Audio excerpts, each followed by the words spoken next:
Here we go, surface area of pyramids. Before we get into this, you need to know what a regular pyramid is. A regular pyramid, the base is a regular polygon.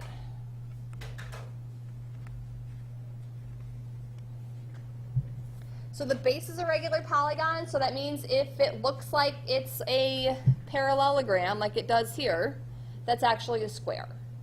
If it's a triangle, it'll be a regular triangle, so an equilateral triangle. If it's a pentagon, it'd be a regular pentagon.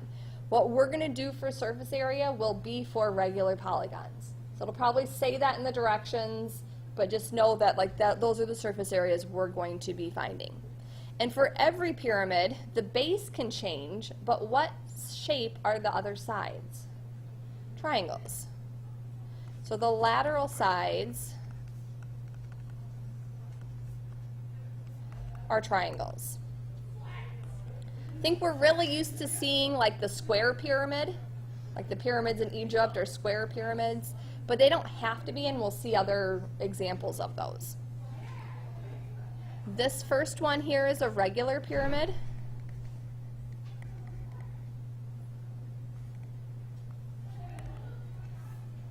This second one would be a non-regular pyramid.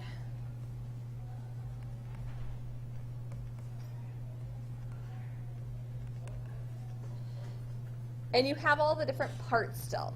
So I'll give you a second to copy those down, then I'll go through these different parts so you guys could be looking up here. We have different pieces. This altitude is also known just sometimes as the height.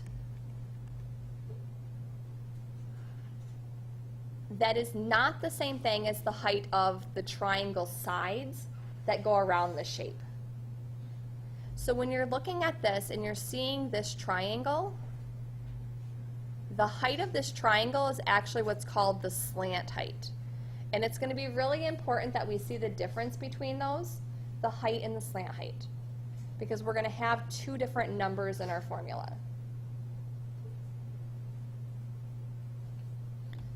Okay, so I'm going to scroll down. Everything going okay over there? Okay. So the surface area of a regular pyramid, here's the formula, and then I'll explain it. The surface area, you need to find the area of the base. So we're going to use that capital letter. You see that capital letter in a lot of these things. Every time you see the capital B, that means area of the base. Because that base can be changing. It could be a triangle or a square or regular polygon. And then what we're going to do is we're going to add up all of the areas of all of these triangles. So the area of a triangle is half its base times its height. Instead of doing each one separately though, if you find the whole perimeter, that would be getting all of those at once. So half the perimeter, and then the height of the triangle is the same thing as the slant height.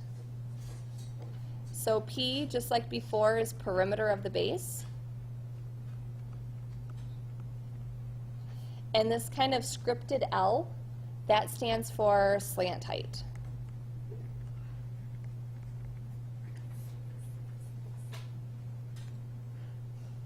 Sometimes they'll give you the slant height, sometimes you'll have to calculate the slant height using Pythagorean theorem. All of these examples will round to the nearest tenth in the end when possible or when necessary. Okay, so I'm looking at this picture. This has a square base. Not only is it 8 by 8, but because all of these are going to be regular pyramids, you know that that's going to be a square even if they don't give you both parts. So the area of the base and the perimeter of the base should be pretty quick to find because of that square. If you want to draw the base separately, you can. The area of the base is going to be 8 times 8, so 64. The perimeter of the base would be 4 times 8, so 32. And then the only other thing I need for the formula here is the slant height. The slant height is this diagonal height? Do you see that they don't tell us that? They kind of have this right triangle drawn in. I'm going to draw that right triangle separate here. And they give me the actual height, or that altitude, is 6. I can't do anything yet because I don't have an angle or another side, but I have enough information to find another side. How long would this side be? How do you know it'd be 4? Because it's half of 8. You know, if you look over here, this would be 4. It's just halfway there. So I can use the Pythagorean theorem to find that slant height. So if you want to try this too, that's fine, but I'm just going to type in the square root of 4 squared plus 6 squared. So this slant height is about 7.2111 when I leave 4 after the decimal place.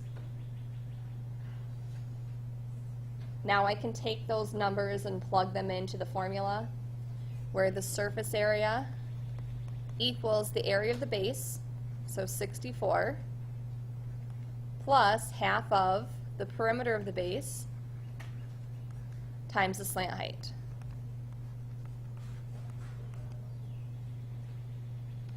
So go ahead and take a second and type that into your calculator, and then tell me what you get.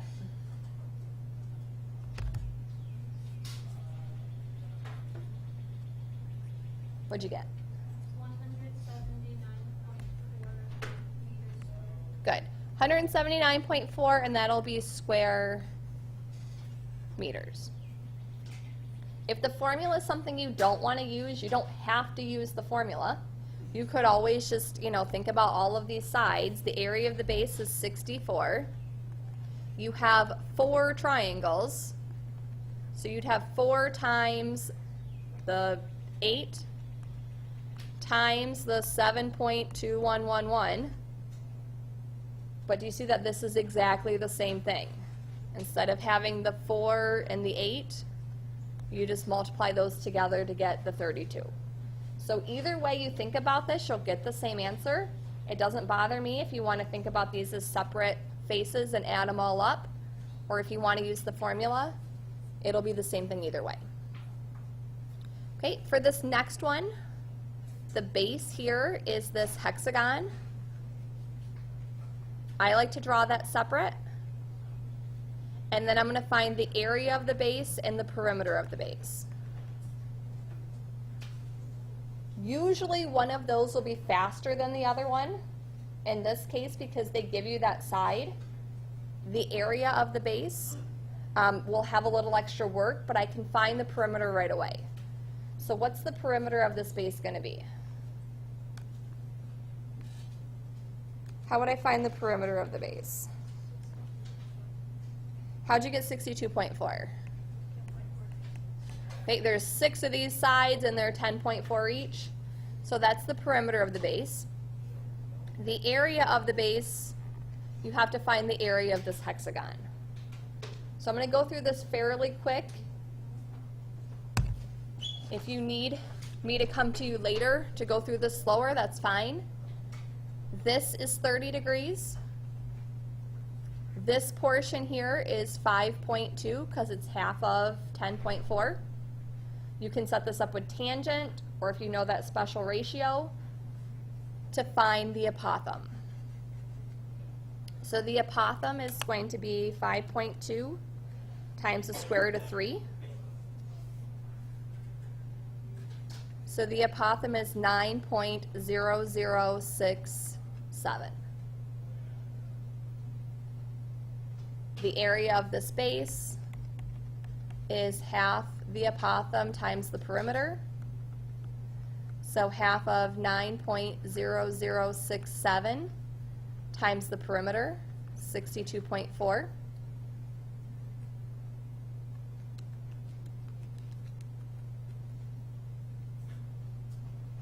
You should get the area of the base to be 281.0079. And then the slant height, they just give that to you. So the slant height is 15. So now you can take those numbers and plug them into the formula. I'll give you guys a minute to do that. I'll be around. Okay, so the surface area of this one would be 749.0. Please leave that 0.0 there to show that it was rounded, and that'd be centimeters squared. Okay, for the next one, on your formula sheet, if you have that handy from yesterday, you'll see the formula for area of an equilateral triangle. This is not something that you have to have memorized. We talked about it in the last chapter. Area of an equilateral triangle is 1/4 the square root of 3 times the side squared. If you would like to use that for this one, you can. Otherwise, you can treat it like any other regular polygon and do half the apothem times the perimeter. Yeah. The side squared.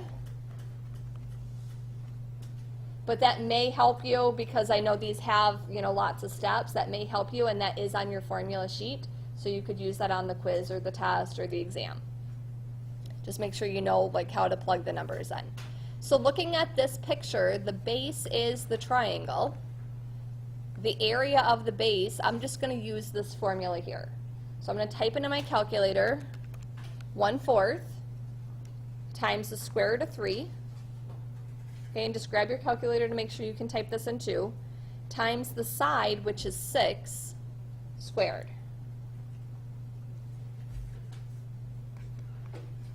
The area of the base, you should get 15.5885 when you're done with that.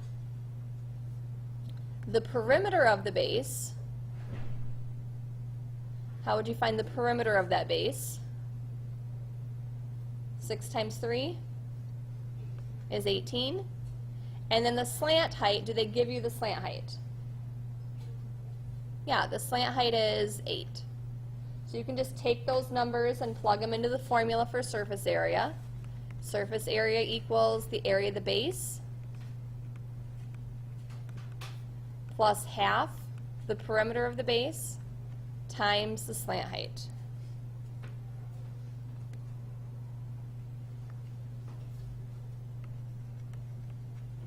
You should get about 87.6, and that will be square feet when you're done.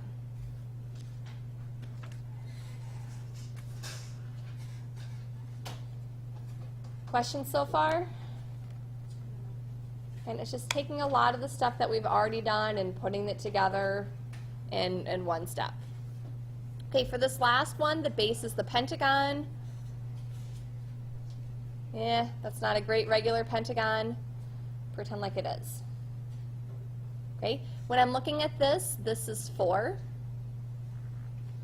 For my pentagon, this angle would be 360 divided by, you could either divide by 10 and then you'd have that angle, or you could divide it by the 5 sides and divide each of those in half. Either way, this is going to be 36 degrees. This piece is 2. You're going to have to use tangent for this one. Tangent of 36 equals 2 over the apothem. So I'm going to type in 2 divided by the tangent of 36. The apothem is 2.7528.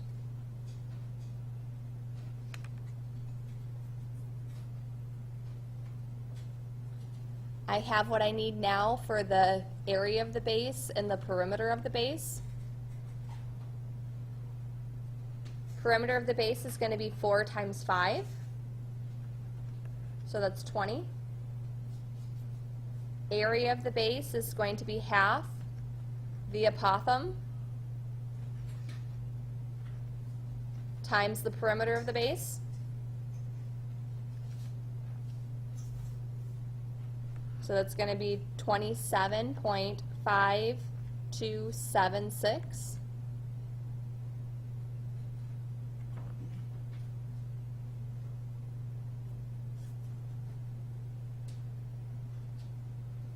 The only other thing I need now is the slant height. when you look at that picture, do they have the slant height given to you? No, they have the actual height, that altitude that goes straight up from the middle, straight up to that vertex. So the slant height would be going like down one of these sides. Here's the trick that you need to see.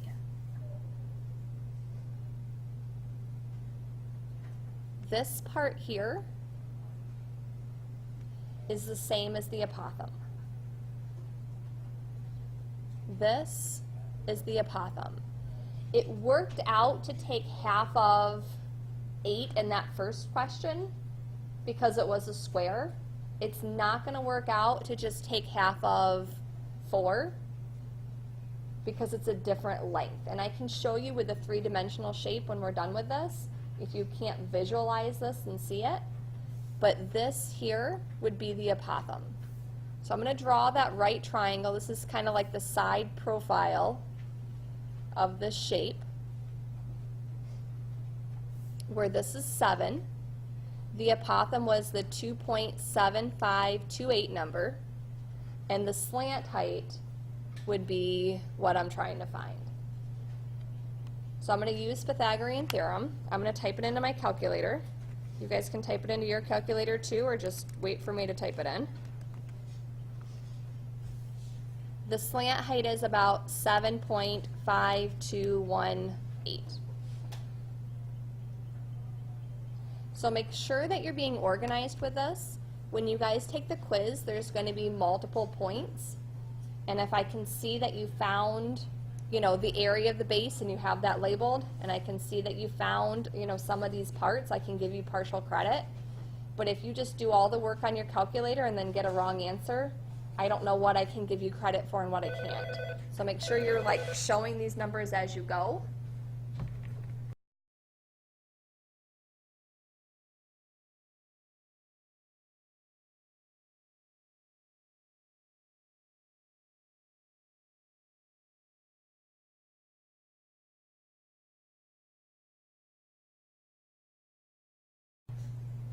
Okay, then I'm going to type this into my calculator. So 27.5276. Okay, you should get about 102.7, and that's square inches. Problems? I know these have a lot of steps, so it's going to be really important that you're just keeping that stuff written down, writing it neatly so you can read your numbers. Okay, I try to keep as much on my calculator as possible, so I have all of those decimal places. But if you're going to write something down, make sure you write 4 after the decimal place and tell that final answer. Okay? Cones aren't as bad. You'll like cones. Let's do cones quick. And you don't have to do the work tonight. If you want to get a head start on it, you could always try some stuff tonight, but we're going to have time in class to work tomorrow. But if you feel like, I'm not quite sure, and you want to be able to ask more questions in class, that might be a good idea. But there's no set assignment tonight. Okay, surface area of a cone is the same formula, but now the area of the base, whoops, that's not what I wanted to do. The area of the base and the perimeter of the base are things that we can just find. So what is the area of the base for this cone? Pi r squared. And then watch what happens. I'm going to wait to write this down. I'm going to write it up here. Half of the perimeter of the base.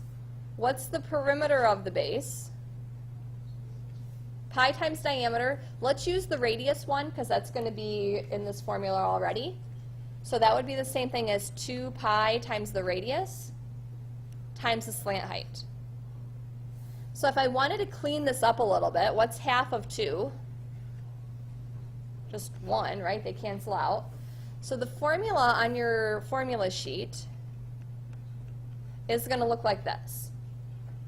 It's the same formula, except now instead of writing out area of the base and perimeter of the base, we're just writing out that equation for the circle and the circumference of the circle. So once you know the radius, once you know the slant height, you can just use those numbers and plug them in. Okay, so we're just going to do one example of this. This is a conical slate roof, has a height. So if it just says it has a height, that means like this is the height of 16 feet. And the radius is 12. Are those the two numbers I need for the formula? No, I need the radius, but I also need the slant height. So if they don't give you the slant height, you're going to have to use Pythagorean theorem to find it. I'm going to set this up as 12 squared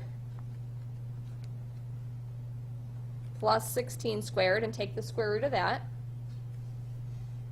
So the slant height is 20. Also a multiple of a 3, 4, 5, just in case you recognize that. So the surface area is pi times the radius squared plus pi times the radius times the slant height. And just make sure you know how to type this into your calculator, so pick up your calculator quick. I just type all of this in one shot. I just do the whole thing at once. I find that I make less mistakes if I do that, or students make less mistakes if they do that. So that's what I'd recommend. Everybody's calculator is slightly different though, so make sure you got it on yours.